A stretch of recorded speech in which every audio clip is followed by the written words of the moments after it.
hey, okay, I'm ready. I want to go schedule an introductory flight, but how do I know if it's a good flight school? We get a question often from people, how do I pick a good flight school? So we've picked another video from the Coffee with Kenny archives that we're going to roll for you here in just a minute. But before we get to that on how to pick a flight school or how to pick a good school, we want to tell you about our Memorial Day sale that ends Monday night, Memorial Day at midnight. Our monthlies have been at $97 a month for like 5 or 6 years. For this 50% off sale, that brings the monthly down to $48.50. Same thing on the yearly options. Those are normally $697, 50% off until Monday night, $348.50. Then we have a private pilot lifetime. That is normally $997. You keep the course, never expires. That's on sale for $498.50 until Monday night at midnight. And then for Pro Pilot, you get private pilot, commercial pilot, instrument pilot, certified flight instructor, 650 videos, hours and hours and hours of training will be there when you need it. It's a drop in the bucket compared to the money you're spending to get all the way to CFI. That's on sale, normally $2,800, 50% off at $1,400 until Monday night. Use the code MEMORIAL50 in the coupon box during the checkout and it will show you the discounted price. So let's get to that video on how to pick a flight school. You can give me some input, what you would think if you were going to your introductory flight. And I thought about this question from the viewer who said, hey, okay, I'm ready. I want to go schedule an introductory flight, but how do I know if it's a good flight school? Well, number one, yes, it's a concern. It's the same as any product or service out there, right? You need to do a little bit of research. What are the standard forms? Check good Google reviews. But calling them up, the first thing I would say, number one, do they answer their phone? And number two, do they return your call? And if they do, are they pleasant? Do they take care of you? Do they answer your questions? And then when you go visit the flight school, is the flight school clean or not? How's their aircraft look? Does it look like it's well maintained or does it look like it's a beater piece of shit? Right. You got to take the totality of the circumstances, and there's no way that I can answer that question in one shot.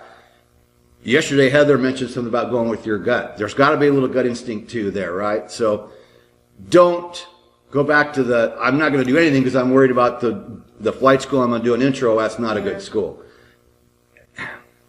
Flight schools are regulated by the FAA. Most flight schools are good, right? You might get some fly-by-night shady places here and there, but I wouldn't spend a lot of time worrying about for your intro flight. How do they treat you? Does the machine look good?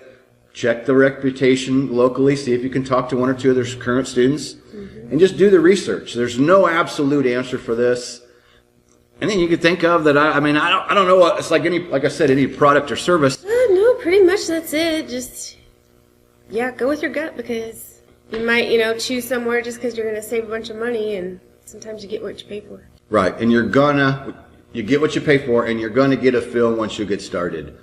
And that's why it's a good idea to go ahead and, if you schedule an intro and then you want to start taking lessons, go check out a couple different places. Check out some different instructors, check out some different aircraft, and you're gonna get a feel for it. You gotta use some of your own, again, we can't hold your hand, we'd love to, but we can't.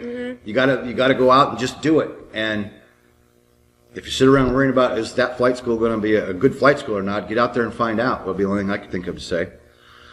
Yeah. It's like us girls and going to a hairstylist.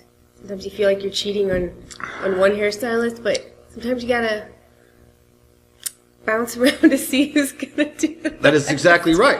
That is exactly right. And we talk about this a lot, how a student gets comfortable with one instructor, one helicopter. They don't want to switch helicopters. They don't want to switch instructors. That's common. Everybody does it. I remember when I didn't want to do it. But I'm telling you, after 20 years of being around this, flying with different instructors is good. Flying different aircraft is good. Flying at different locations is good. It will give you a more rounded sense of what this industry is all about. And getting the different experiences, yes, costs you more money, but it's worth it. You learn something different from every single person you go fly with. When you feel the pressure to fly, but know the right decision is to stay on the ground, hit the hogs, no-go, and live to fly another day. Helicopterground.com.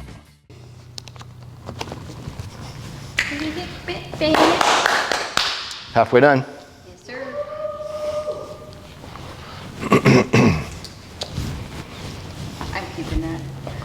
Do it. I'm trying to think of something fun and cool to do.